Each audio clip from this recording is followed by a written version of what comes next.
एक गांव में एक भूतिया खंडहर था। उस खंडहर के पास एक कुआं था।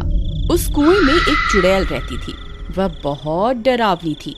उसका खौफ 7 गांव तक था। जो भी उस खंडहर के पास से गुजरता था, वह चुड़ैल उसे सुरीली आवाज निकालकर अपनी तरफ आकर्षित करती थी। ए राजा, कहाँ जा रहे हो?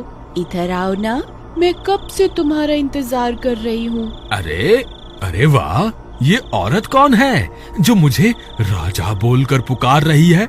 आज तो मजा ही आ गया। मेरी बीवी ने तो मुझे कभी इतने प्यार से बुलाया ही नहीं।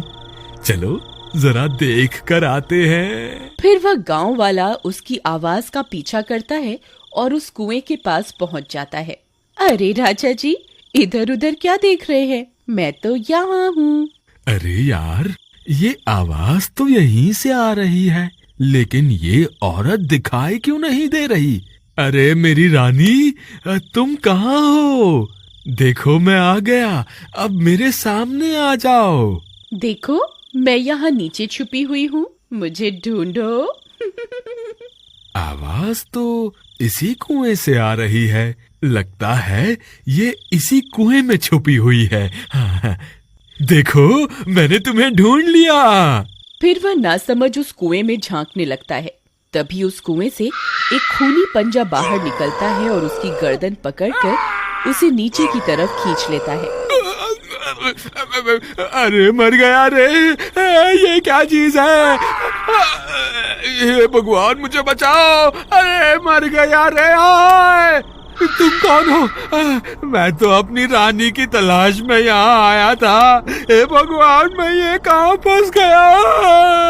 मेरी तरफ देखो, मैं ही तो तुम्हारी रानी हूँ। नहीं नहीं, तुम तो कोई चुड़ैल लगती हो। अरे मुझ पे दया करो और मुझे जाने दो। मेरी बीवी घर पे मेरा इंतजार कर रही है। भगवान के लिए मुझे छोड़ दो। नहीं नहीं, तुम इतनी दूर से आए हो, खाना खा के जाना।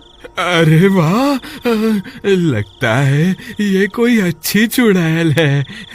मैं बेकार में ही घबरा रहा था। जी जरूर, खाना खा के ही जाएंगे। वैसे चुड़ैल जी, आपने खाने में क्या बनाया है? अभी तो खाना बनाना है। अच्छा अच्छा, तो क्या प्याज काटने में आपकी मदद कर दूं? नहीं, उसकी क्या जरूरत है? यहाँ कोई गैस चूल्हा तो दिखाई नहीं दे रहा। आप खाना कैसे बनाएंगी? खाने को बनाने की क्या जरूरत है, ऐसे ही खा जाएंगे। अच्छा, वैसे आज खाने में है क्या? तुम्हारा सर। आज रात के खाने में मैं तुझे ही खाऊंगी। इतना बोलकर वह चुड़ैल कुएं में बनी गुफा के अंदर चली जाती है। फिर रात होने पर, देवर जी, इतनी रात हो गई, ये अभी तक घर नहीं आए। मुझे तो इनकी बहुत फिक्र हो रही है। भाभी, आप घबराइए मत, मैं अभी जाकर भैया को ढूंढ कर लाता हूँ। फिर महेश अपने भैया की तलाश में इधर उधर भटकने लगता है। रामू भैया, आप कहाँ हैं? रामू भैया, रामू भैया, क्या आप मुझे सुन पा रहे हैं? यहाँ तो रामू भैया का कोई नामो निशान नहीं है। अब उन्हें कहाँ ढूंढूं? फिर उसकी नजर उस कुएं के पास पड़े गमछे की ओर जाती है। अरे ये तो भैया का लगता है। कहीं भैया इस कुएं में तो नहीं गिर गए? अरे मर गए रे, ये तो वही भूतिया कुआं है जिसके बारे में लोग बातें किया करते हैं। हे भगवान, अब क्या होगा रामू भैया का? फिर वह जोर जोर से अपने भैया को पुकारता है। रामू भैया, आप कहाँ हैं? क्या आप मुझे सुन पा रहे हैं? अरे ये तो मेरे छोटे भाई की आवाज है। अरे वाह, ये तो मजा ही आ गया। ये शिकार तो खुद ही यहाँ चल कर आ गया। चुड़ैल फिर से अपनी सुरीली आवाज निकालती है। आओ राजा जी, मैं कब से आपका इंतजार कर रही थी। जल्दी आइए, मैंने भोजन भी बनाया हुआ है। अगर देर हो गई तो भोजन ठंडा हो जाएगा। अरे ये मधुर आवाज किसकी है? ये मुझे राजा क्यों बुला रही है? तुम कौन हो? राजा जी, मैं आपकी रानी हूँ। मैं कब से आपका इंतजार कर रही हूँ। मैं यहाँ इस कुएं में हूँ। अरे नहीं महेश, ये कोई रानी वानी नहीं है। तुम इसके झांसे में मत आना। ये एक चुड़ैल है। अगर तुम इस कुएं के पास आए तो ये तुम्हें अंदर खींच लेगी। रामू भैया तो चुड़ैल के शिकंजे में है, अब मैं क्या करूं? तेरी इतनी हिम्मत? तेरी वजह से मेरा शिकार मेरे हाथ से निकल गया, अब तुझे नहीं छोड़ूंगी। मैंने जल्दी ही भैया को इस कुएं से बाहर नहीं निकाला तो ये चुड़ैल इन्हें जिंदा नहीं छोड़ेगी। मुझे कोई ना कोई तरकीब निकालनी होगी। अगर मुझे कोई रस्सी मिल जाए तो मैं उसे इस कुएं में डाल दूं, जिसकी मदद से भैया बाहर निकल जाएंगे। हे भगवान, यहाँ तो ऐसी कोई भी चीज नहीं है जिसकी मदद से भैया इस कुएं से बाहर आ सके। फिर वह इधर उधर ढूंढने लगता है। तब उसे एक टूटा हुआ पेड़ दिखाई देता है। ये टूटा हुआ पेड़ मेरे काम आ सकता है। अगर मैं इसे इस कुएं में डाल दूं तो भैया इसकी मदद से ऊपर आ सकते हैं। फिर वह उस पेड़ को उठाता है और कुएं में डाल देता है। रामू भैया, आप इस पेड़ की मदद से ऊपर आ जाइए।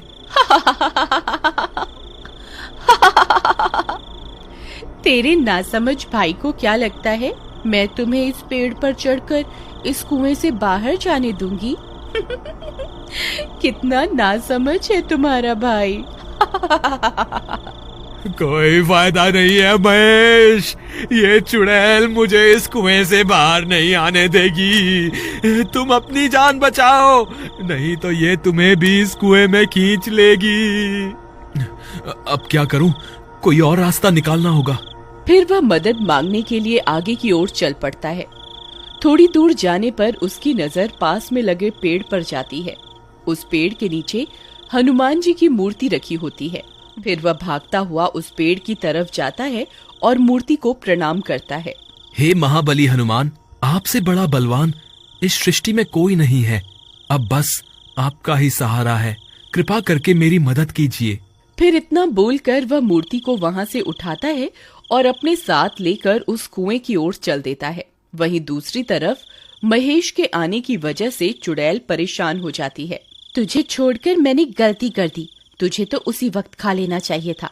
बस अब बहुत हो गया, अब मैं तुझे नहीं छोड़ूंगी। तभी महेश वहां पहुंच जाता है।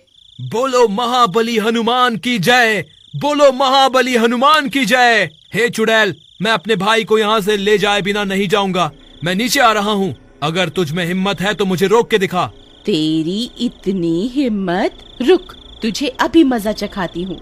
तभी चुड़ैल अपने पंजे को कुएं से बाहर निकालकर महेश को पकड़ने की कोशिश करती है। तभी महेश हनुमान जी की मूर्ति को आगे कर देता है और वह चुड़ैल महेश की जगह हनुमान जी की मूर्ति को अपने साथ कुएं में ले जाती है। तभी उस मूर्ति में से बहुत तेज प्रकाश निकलता है। चुड़ैल उस रोशनी को बर्दाश्त नहीं कर पाती। अरे मर गई, ये मैंने क्या कर दिया? ये रोशनी तो मुझसे बर्दाश्त ही नहीं हो रही है। हे महाबली हनुमान, मुझे माफ कर दो, मैं आगे से किसी इंसान को नहीं सताऊंगी।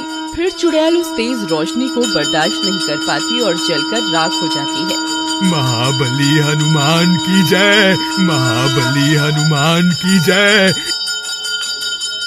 भैया, आप ठीक तो है ना? हाँ महेश, मैं ठीक हूँ। भैया, आप इस पेड़ को पकड़कर इस कुएं से बाहर आ जाइए। फिर रामू कुएं से बाहर आ जाता है और दोनों भाई एक दूसरे से मिलकर बहुत खुश हो जाते हैं। फिर वे दोनों हनुमान जी की मूर्ति को अपने साथ लेकर अपने घर की ओर चल देते हैं। बुराई के आगे हमेशा अच्छाई की जीत होती है।